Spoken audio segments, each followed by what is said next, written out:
Hello, it's Jennifer McCreath. Today is Sunday, September 10th, 2017.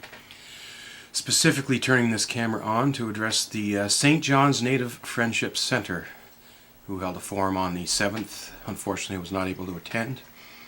Thankfully, they did videotape the proceedings, and I had a chance to listen to the questions they asked. I did not listen to what all the other candidates had to say, so whatever I may say now is...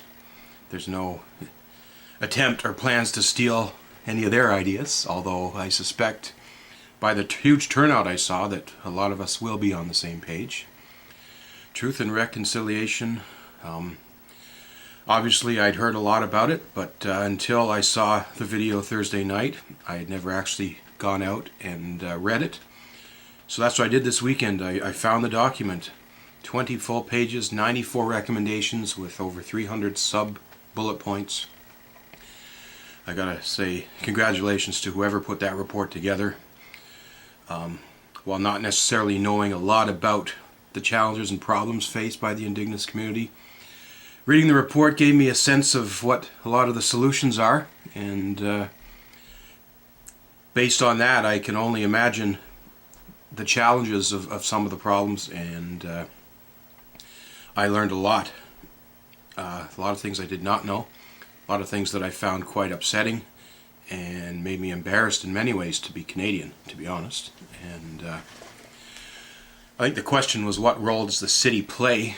A lot of those recommendations are addressed to federal government, some reference all levels of government, and I definitely think there's an important role.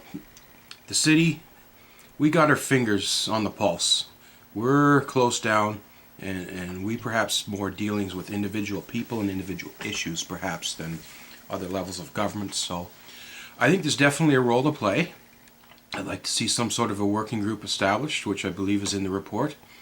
Let's get the city together with reps from the province and the feds, and reps from the Native Friendship Center and other parts of the Native community.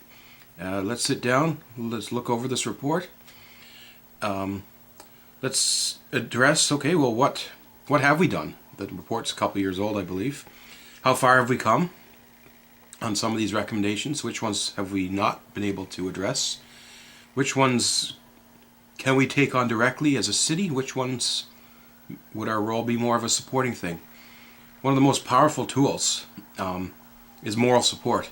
If you're in a position of power, if you're in a position of being a city councillor, you might have no direct authority to manage federal issues or provincial issues, but just by the virtue of your name as a city councillor, you can pick up that phone, or you can send an email, or you can call a meeting, and you're going to get people to listen to you and respond. And I'll admit, I don't know a lot about all of these issues. I don't have all the answers. I can definitely relate to being an individual who's part of an oppressed group, who's part of a minority group. I'm not necessarily saying Native Canadians and transgender Canadians have similar problems, but I think we can relate to each other in a sense that there's a lot of myths and innuendo and negativity, rumors about us. We've got a difficult past in which we were looked down upon, sent aside, misrepresented, mislabeled, whatever, deemed mentally ill and unfit for society. I've had to go through a lot of that myself just in the past 10 years here in St. John's. One thing I pride myself on is being a facilitator. I've got a lot of work experience bringing different levels of government to a table to discuss common issues. It's part of my core platform. We got to get the city working with other levels of government. We got to get the city working with the community. We need to be catalysts. We can't just sit here and make all the decisions. We need to let the community guide us. And that's what I will do. If I'm elected, I'll come to you folks and meet with you folks and say, you tell me how I can help you.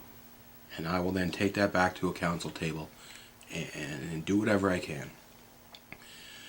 Education and awareness is a huge piece of that report, and I definitely think that that's a critical piece here. I'm 43 years old, and I went through elementary school, I went through high school, I went to college, and I went to university, and I still don't know nearly enough about the history of Native Canadians, and specifically here in Newfoundland in St. John's. I definitely would like to see some effort made to put this into the curriculum of the education system. Leading into, I think, part two of the question was, is the Native culture and heritage and community celebrated here in the city? And my answer would be, if it is, there's not nearly enough hype or publicity about this. I'd like to see, sure, the city, the province, the feds, other organizations come together. Let's blow this up. Let's have a big event. Let's have a big celebration / awareness. I guess I would relate it to something like a Pride Week, or perhaps something like the Caravana Festival in Toronto. Have some sort of event that's several days long that focuses on both celebration, education, awareness, as well as problem solving and activism. Bottom line is, yeah, I'm definitely on board. I like what I saw in the report. 20 pages, 94 recommendations, a lot of work. You can definitely count on me to be somebody who will jump on board, go to bat, and do whatever I can to help move these initiatives forward. Because I think there definitely is an extreme lack of recognition and visibility for all minority groups and all oppressed groups here in the city of St. John's. And I want to work with each and every one of them. Heck, by throwing my name in the hat, I believe I'm the only member of the LGBT or T community on the ballot. Just to step up to the plate and say, yeah, I want to be involved, I want to be part of this. I'm not sure if there's any Native running in this election, but I'd like to see more of it. And yeah, so there's a little bit of thoughts. Like I said, I'm not an expert, I don't have all the answers, but I'm willing to work and I'm willing to learn. And if anybody has any comments or questions, I'd love to follow up. So there you go, Jennifer McCreath, St. John's Native Friendship Center. Thank you very much for giving me this opportunity to address you all. Thank you.